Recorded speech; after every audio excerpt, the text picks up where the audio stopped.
to admit to you, when we found out that Ray, that's how he wants to be dressed. Doesn't want to be dressed as that.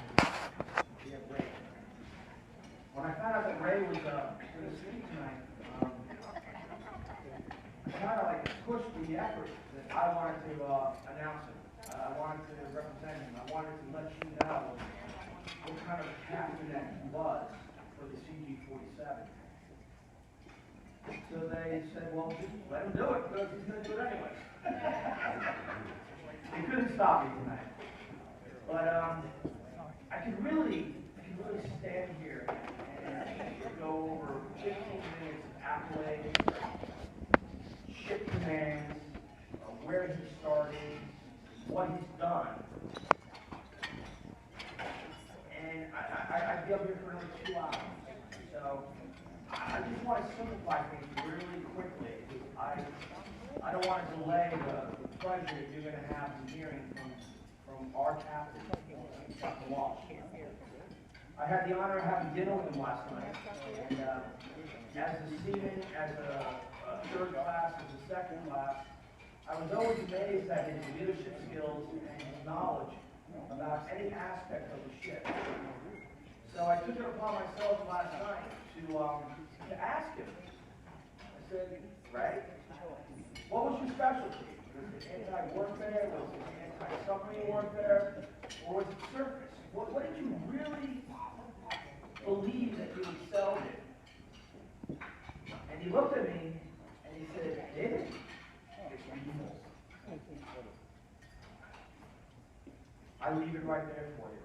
Because it's all about people. It's all about the Ticonderoga men and women and the wives who are equally important. And I send this accolade out to his wife, Lenore. I just can't do it without you, you know? But when he told me people, I already knew that. And the whole ship knew that. But wow, I still want to know what it was. Was it warfare? Was it air? Was it surface? He's not going to tell me, you know, but it doesn't matter. So with that, I would like to call Ticonderoga, attention on deck.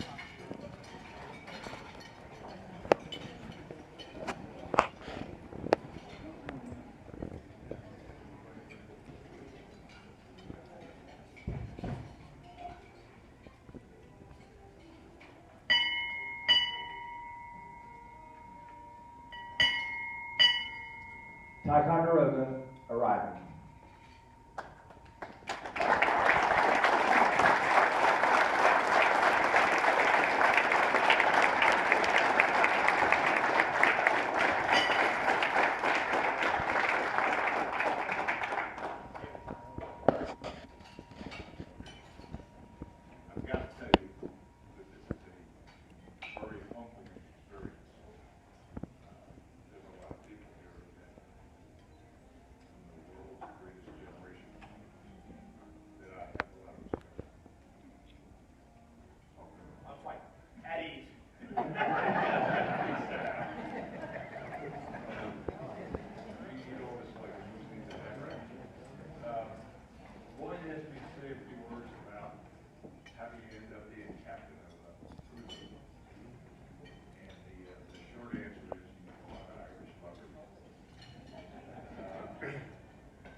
engineering, the physics, business administration, the marketing, which was Villanova equivalent of ethic reading.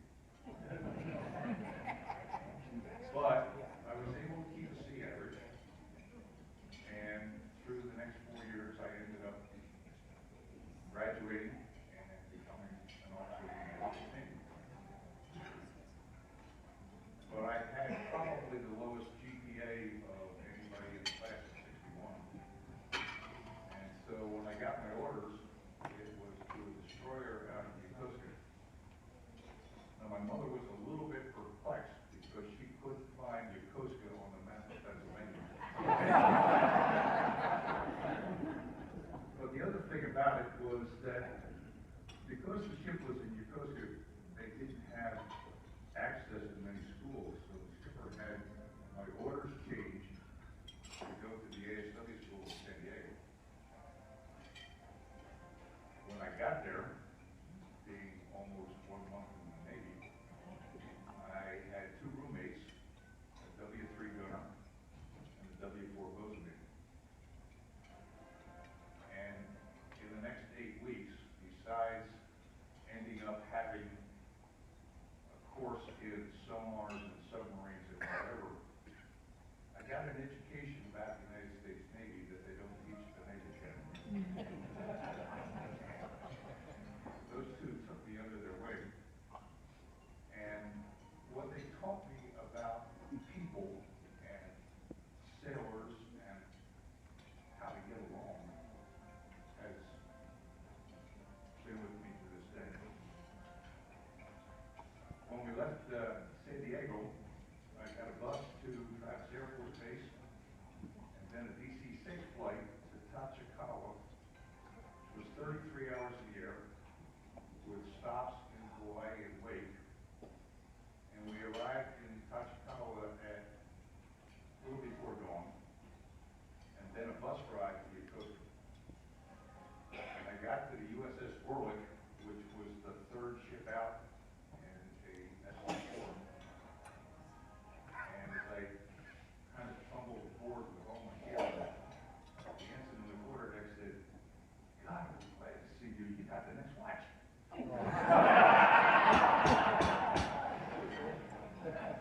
Welcome to USS Orlick. Well, I had time to get my gear down. The XO gave me a stateroom. I met the skipper, had lunch, and had the next watch. That afternoon, we had dinner, and shortly thereafter, we got underway to plane guard the bottom of Shard, CD-31. Since I was the new kid on the block, I was the JOD, and OD was a guy by the name of Joe Summers. And he was the gunnery officer, the senior watch officer, and the navigator. And so he took me under his wing, and we're out there on an 8, 12, or 24 watch.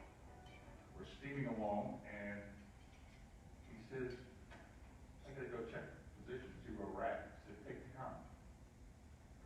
Well, I'm on the ship now for almost 12 hours. Sitting on the open bridge with a radio telephone, a radar scope, and a phone talker, 31 knots behind the bottom of the shore, 500 yards. And that was how I started my destroyer career. Welcome to destroyers. The next 3 or so months, Joe taught me a lot about how to handle a ship, how to maneuver, and how to navigate just using your eye. And right after Christmas, we were down on Taiwan patrol, and I got orders, message orders, to the USS Samuel and Moore, the 747. It turns out that for the ships that were homeboard in Yokosuka, they had 2 extra officers. But for everybody else, the normal destroyer, you had 3 JGs and 6 ensigns. And so when the Samuel Moore lost their ASW officer, they were down 1, and so they needed a replacement real quick.